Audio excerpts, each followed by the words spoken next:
Hello student. तो आज हम लोग बात करेंगे क्लास 11 का चैप्टर 3 का पार्ट 18। ओके, तो इससे पहले हमने जो 17 पार्ट के अंदर जो चीज़ें हम लोगों ने डिस्कस की थी, पहले एक बार उसको मैं जल्दी रिकॉल कर देता हूँ कि किन किन चीज़ों के बारे में हम लोगों ने डिस्कस किया था। स्टार्टिंग हमारे पास हुई थी इलेक्ट्रॉन गेन एंथैल्पीज़ के बारे में, या फिर हम इसको बोलते हैं इलेक्ट्रॉन एफिनिटी। और एक्चुअली में होता क्या है ये कि जो इनकमिंग इलेक्ट्रॉन होता है या फिर the energy required to add the single electron in gaseous system of the atoms. तो एक सिंगल इलेक्ट्रॉन को ऐड करने के लिए जितनी एनर्जी यहाँ पे रिलीज़ होगी, क्या होगी, रिलीज़ होगी, उसे हम बोलते हैं इलेक्ट्रॉन एफिनिटी। क्या बोलते हैं हम उसको, इलेक्ट्रॉन एफिनिटी। तो एक्चुअली में हमने ये भी चेक किया था कि ये जो इलेक्ट्रॉन एफिनिटी है ये पॉजिटिव भी हो सकती है और नेगेटिव भी हो सकती है। इट मीन्स ये एंडोथर्मिक भी हो सकती है और एक्सोथर्मिक भी हो सकती है। वो डिपेंड करेगा किस पे, सिस्टम के ऊपर। जैसे फॉर एग्जांपल अगर हम लोग बात करें पीरियोडिक टेबल्स के अंदर लेफ़्ट टू राइट और टॉप टू बॉटम, तो लेफ़्ट टू राइट जो इलेक्ट्रॉन एफिनिटी है वो इंक्रीज होती है। इट मीन्स लार्ज वैल्यू होगी किसकी, पॉजिटिव की। लार्ज वैल्यू एंथैल्पीज होगी किसकी, पॉजिटिव की। और टॉप टू बॉटम अगर हम लोग बात करेंगे तो ये स्मॉल वैल्यू होगी किसकी, नेगेटिव एंथैल्पीज की। ओके, इट मीन्स कि ये डिपेंड हो जाता है कि इलेक्ट्रॉन का एडिशंस अगर ईजिली हो रहा है तो सिस्टम से लार्ज एनर्जी रिलीज होगी, और अगर मान लो डिफ़िकल्टी से इलेक्ट्रॉन को ऐड किया जा रहा है तो वो एनर्जी कम नेगेटिव में आ सकती है। इट मे बी वो पॉजिटिव भी हो सकती है। ओके, फिर हमने फैक्टर अफेक्टिंग की बात की थी। तो फैक्टर में हमारे पास पहले न्यूक्लियर चार्ज आया था। तो न्यूक्लियर चार्ज जितना ज़्यादा होगा उतनी इलेक्ट्रॉन एफिनिटी ज़्यादा होगी। इट मीन्स इनकमिंग इलेक्ट्रॉन को ऐड करने में कोई प्रॉब्लम नहीं होगी। ओके, क्लियर है। सेकंड हमारे पास आया था size of atoms. Size of atoms का मतलब क्या है, अगर इस न्यूक्लियस का इस पे अट्रैक्शन, इट मीन्स डिस्टेंस, अगर यहाँ पे डिस्टेंस अगर इंक्रीज होती जाएगी, it means size of the atom increase होता जाएगा, तो इलेक्ट्रॉन एफिनिटी की वैल्यू कम होती जाएगी। देखिए कैसे, वो भी हमने लोगों ने चेक किया था कि अगर इलेक्ट्रॉन को अगर हमने फर्स्ट सेल में ऐड करवाना है तो इस न्यूक्लियस का इस पर अट्रैक्शंस बनेगा, और जैसे न्यूक्लियस का इस पर अट्रैक्शंस बनेगा तो बड़ा ईजिली इसको ऐड करना, मतलब बड़े ईजिली तरीके से हम इसको ऐड कर सकते हैं, और लार्ज एनर्जी की वैल्यू यहाँ पे या फिर एंथैल्पीज़ की वैल्यू यहाँ पे क्या होगी, रिलीज होगी। बट अगर साइज़ यहाँ पे बहुत ज़्यादा है तो इस इनकमिंग इलेक्ट्रॉन पे इस न्यूक्लियस का अट्रैक्शंस कम होगा, तो इसको ऐड करने में हमें एनर्जी की वैल्यू कम होगी, मतलब कम नेगेटिव वैल्यू यहाँ से क्या होगी, रिलीज होगी। तो साइज ऑफ एटम इस पर। दूसरा तो थर्ड हमारे पास जो इसकी फैक्टर अफेक्टिंग आते हैं वो है इलेक्ट्रॉनिक कॉन्फ़िगरेशन। अब इलेक्ट्रॉनिक कॉन्फ़िगरेशंस का मतलब ये चीज़ होगी कि जैसे सपोज़ हमें पता है कि एक हाफ फील्ड होता है और एक कंप्लीट फील्ड होता है। दोनों ही केस में क्या होते हैं, इलेक्ट्रॉनिक कॉन्फ़िगरेशन स्टेबल होता है, और यहाँ पे no need for the electron of the addition. अगर हम इलेक्ट्रॉन्स को ऐड करवाएंगे तो यहाँ पे हमें लार्ज एनर्जी की रिक्वायरमेंट पड़ेगी उसे किसको ऐड करने के लिए। ओके, क्लियर हो गया। तो ये कुछ चीज़ें हम लोगों ने डिस्कस की थी किसमें, लास्ट लेक्चर्स के अंदर, पार्ट 17 के अंदर। अब हम लोग चेक करेंगे इलेक्ट्रॉन एफिनिटी या इलेक्ट्रॉन गेन एंथैल्पीज़ को किसमें, पीरियोडिक टेबल्स में। It means variations of the electron gain enthalpies in periodic table. It means हम उसमें ग्रुप में भी चेक करेंगे और पीरियड में भी चेक करेंगे कि अगर वो इंक्रीज़ हो रही है या फिर ज़्यादा नेगेटिव वैल्यू आती है पीरियड्स के अंदर और ग्रुप्स के अंदर कम आती है, तो क्यों आती है, क्या फैक्टर अफेक्टिंग है, उसको हम लोग चेक करते हैं। तो पीरियोडिक ट्रेंड्स के अंदर हम लोग जैसे चेक करेंगे कि लेफ़्ट टू राइट और टॉप टू बॉटम। तो लेफ़्ट टू राइट हमारे पास यहाँ पे क्या हैं, पीरियड्स हैं, और टॉप टू बॉटम हमारे पास यह आ गए यहाँ पे ग्रुप्स आ गए। तो हमने जनरल ट्रेंड चेक करना है। जनरल ट्रेड्स के अकॉर्डिंग हमने पहले भी चेक किया हुआ है कि जो इलेक्ट्रॉन एफिनिटी है या इलेक्ट्रॉन गेन एंथैल्पीज है वो इंक्रीज़ होती है लेफ़्ट टू राइट और डिक्रीज़ होती है top to bottom. General trade हमारे पास यही क्या था। अब ये होता क्यों है, तो इस चीज़ को चेक करने के लिए पहले हम लोग वेरिएशंस चेक करते हैं। किसमें वेरिएशंस डाउन ए ग्रुप्स के अंदर जो हमारे पास इलेक्ट्रॉन एफिनिटी है वो डिक्रीज़ क्यों होती है, इलेक्ट्रॉन एफिनिटी डिक्रीज क्यों होती है, उस चीज़ को हम लोग चेक करते हैं।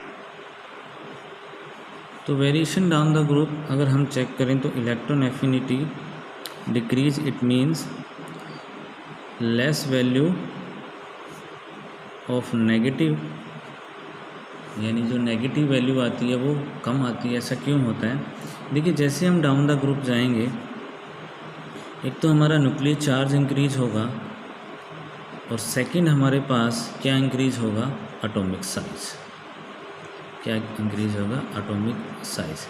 बट यहाँ पे जो एटॉमिक साइज है वो डोमिनेट कर जाता है किसको, न्यूक्लियर चार्ज को, न्यूक्लियर चार्ज को। अब ऐसा क्यों होता है, क्योंकि हमने एटॉमिक साइज में जब हमने फिजिकल प्रॉपर्टीज़ में सबसे पहली जो हमारे पास प्रॉपर्टीज़ आई थी एटॉमिक साइज, तो उसमें हमने चेक किया था कि डाउन द ग्रुप जो प्रिंसिपल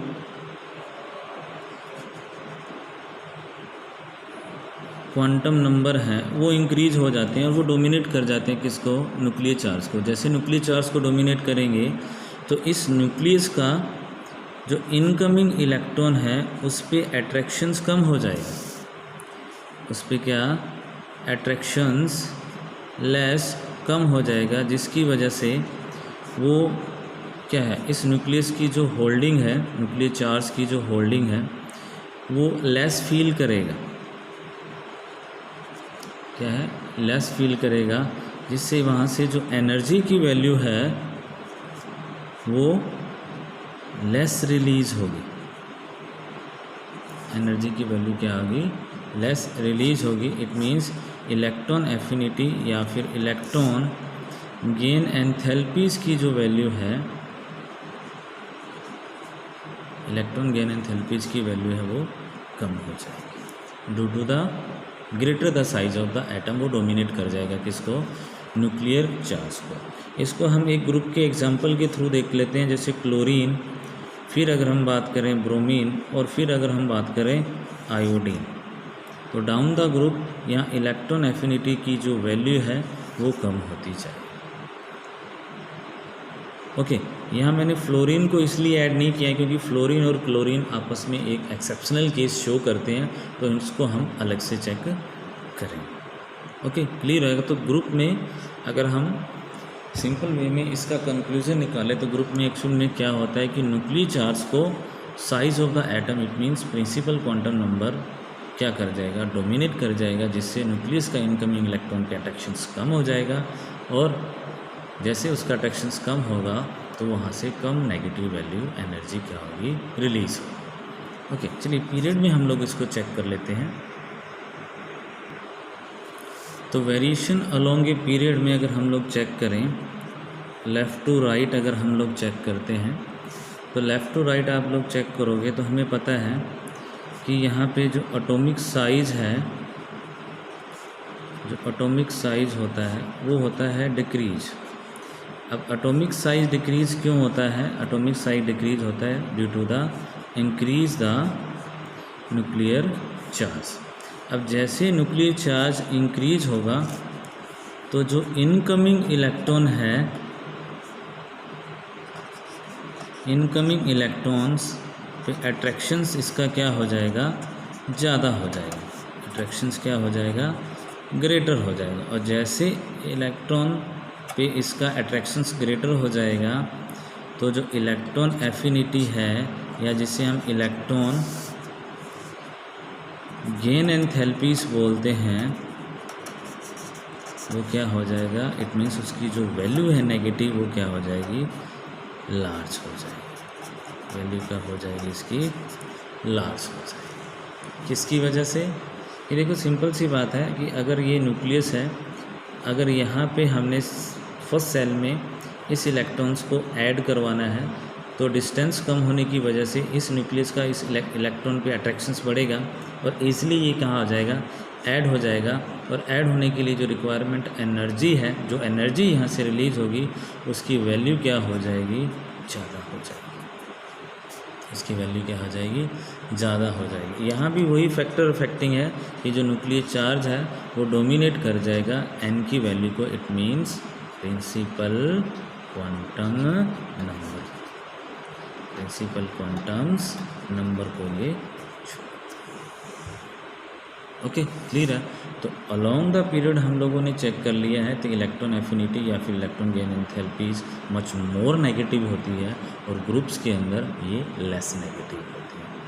चलिए ये तो बात होगी जनरल ट्रेड में left to right, top to bottom, but कुछ वेरिएशन है या इरेगुलरिटीज़ है जिसमें इलेक्ट्रॉन गेन एंथैल्पी या इलेक्ट्रॉन एफिनिटी में, उनको हम लोग चेक कर लेते हैं। तो जो फर्स्ट पॉइंट हमारे पास आ रहा है वो फर्स्ट पॉइंट ये है कि halogen have the highest negative electron gain enthalpies. Actually में होता क्या है कि जो ग्रुप नंबर 17 वाले हैं, जितने भी एलिमेंट्स हैं, उनकी जो इलेक्ट्रॉन गेन एंथैल्पीज है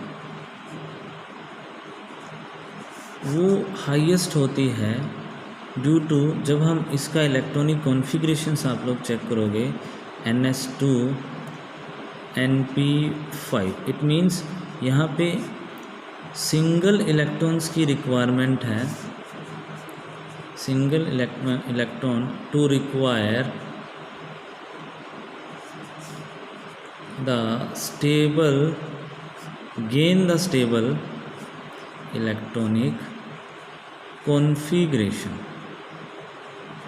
यानी अगर एक इलेक्ट्रॉन इनके पास आ जाता है तो ये स्टेबल हो जाते हैं, स्टेबल इलेक्ट्रॉन गेन मतलब स्टेबल इलेक्ट्रॉनिक कॉन्फ़िगरेशन से ये अचीव कर लेते हैं।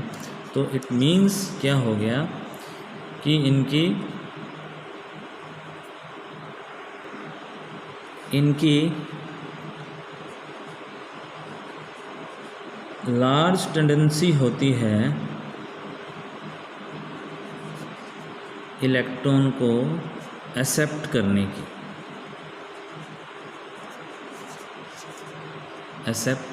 की, इट मीन्स ये जो इनकमिंग इलेक्ट्रॉन है यहाँ पे, जिसको हम एडिशनल इलेक्ट्रॉन्स बोलते हैं, इनकमिंग इलेक्ट्रॉन जो एक्स्ट्रा इलेक्ट्रॉन को हम लोगों ने ऐड करना है, इनकी स्ट्रॉन्ग टेंडेंसी होती है, लार्ज या स्ट्रॉन्ग टेंडेंसी होती है उसको एक्सेप्ट करने की, और एक्सेप्ट करते ही ये क्या हो जाते हैं, स्टेबल हो जाते हैं। इसलिए ग्रुप नंबर 17 वाले जो एलिमेंट हैं उनकी इलेक्ट्रॉन गेन एंथैल्पीज क्या होती है, हाईएस्ट होती है।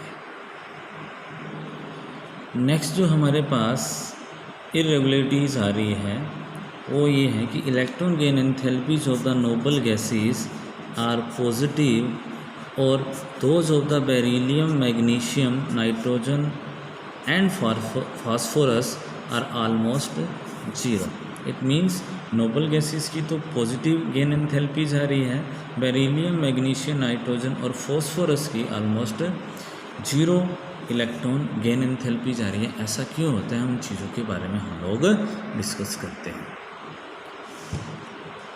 तो फर्स्ट हम लोग चेक करते हैं नोबल गैस के बारे में।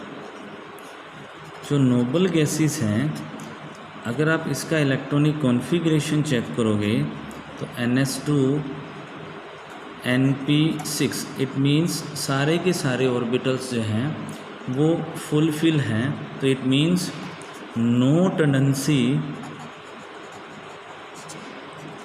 To accept the additional electrons. It means जो एडिशनल इलेक्ट्रॉन है उसको एक्सेप्ट करने की कोई टेंडेंसी नहीं होती, जिसकी वजह से जो इलेक्ट्रॉन जो है वो ऐड होता है नेक्स्ट हाई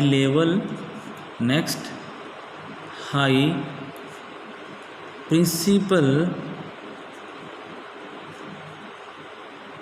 क्वांटम लेवल में, जिसकी वजह से न्यूक्लियस का जो अट्रैक्शंस है